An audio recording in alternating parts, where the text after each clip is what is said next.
Welcome to perfectly delicious. இன்றைக்கி நாம் பார்க்க போகிற டிஷ் தீபாவளி ஸ்பெஷல் அதிரசம். இதுக்கு தேவையான பொருட்கள் வாங்க இது எப்படி செய்கிறதுன்னு பார்க்கலாம். முதல்ல 2 கப்பு பச்சரிசி எடுத்திருக்கேன், அதாவது 1/2 கிலோ இருக்கும். இதை 2-3 வாட்டி கழுவி ஒரு 8 மணிலேருந்து 10 மணி நேரம் வரைக்கும் இதை ஊற வச்சுக்கலாம். அரிசி ஊறி இருக்குது. இந்த தண்ணியை வடிகட்டிட்டு ஒரு காட்டன் துணியில் போட்டு உலர்த்திக்கலாம். இது நிழல்லையே ஒரு 20 நிமிஷம் உலர்ந்தா போதும். இதை மிக்சிலேயே அரைச்சி சலிச்சு எடுத்து வச்சுருக்கேன். இப்போது பாகு ரெடி பண்ணிக்கலாம். அதுக்கு ஸ்டவ் ஆன் பண்ணி ஒரு பாத்திரம் வச்சுருக்கேன். இதில் 1 கப்பு வெல்லம், அதாவது 1/4 கிலோ அளவுக்கு வெல்லம் சேர்த்துருக்கேன். கூடவே 1/4 கப் அளவுக்கு தண்ணி. வெல்லம் கரையிட்டோம். இதை செய்கிறதுக்கு ஒரு மத்து குச்சி இருந்தால் நல்லாயிருக்கும். இதை கரண்டியில் கலக்கிறது ரொம்ப கஷ்டமாக தெரியும். நம்ம சேர்த்த வெல்லம் கரைஞ்சி நல்லா கொதிச்சிக்கிட்டு இருக்கு. இப்போ இதை பாகு செக் பண்ணிக்கலாம். அதுக்கு ஒரு சின்ன பாத்திரத்தில் கொஞ்சம் தண்ணி விட்டு நம்ம கொதிச்சிட்ருக்கிற பாகு ஒரு 2-3 சொட்டு விட்டு பார்த்திங்கன்னா இப்படி கையில் சின்ன பந்து மாதிரி உருட்ட வரணும். இதுதான் கரெக்டான பாகுபதம்.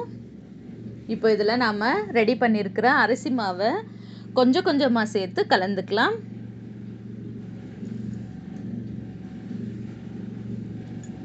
மொத்தமாக சேர்த்து கலந்துட்டோன்னா பாகு பத்தலைன்னா அப்புறமா மாவு கெட்டியாயிடும், அதிரசம் தட்டை வராது. அதனால் கொஞ்சம் கொஞ்சமாக சேர்த்து கலந்துக்கலாம். இப்படி ஒரு மத்து குச்சி வச்சு கலக்குனிங்கன்னா ஈஸியாக கலந்து மாவு ரெடி ஆகிடும்.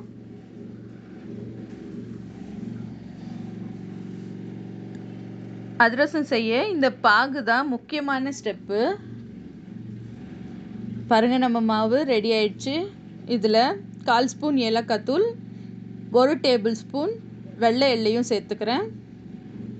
உங்களுக்கு தேவைன்னா கருப்பு எள்ளையும் சேர்த்து செஞ்சுக்கலாம்.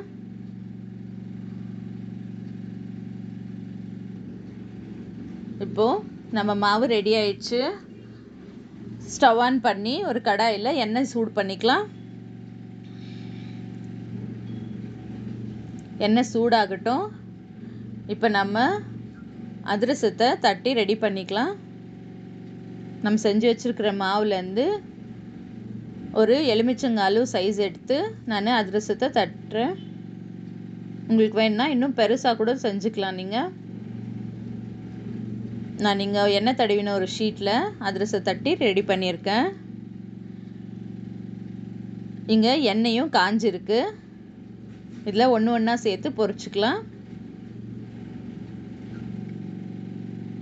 நான் 4 அதிரசம் ஒரு வாட்டியாக சேர்த்து பொரிச்சிருக்கேன்.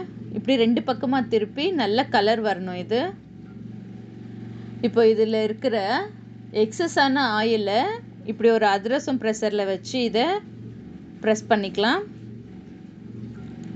பாருங்கள், நம்ம சுவையான அதிரசம் ரெடி ஆயிடுச்சு.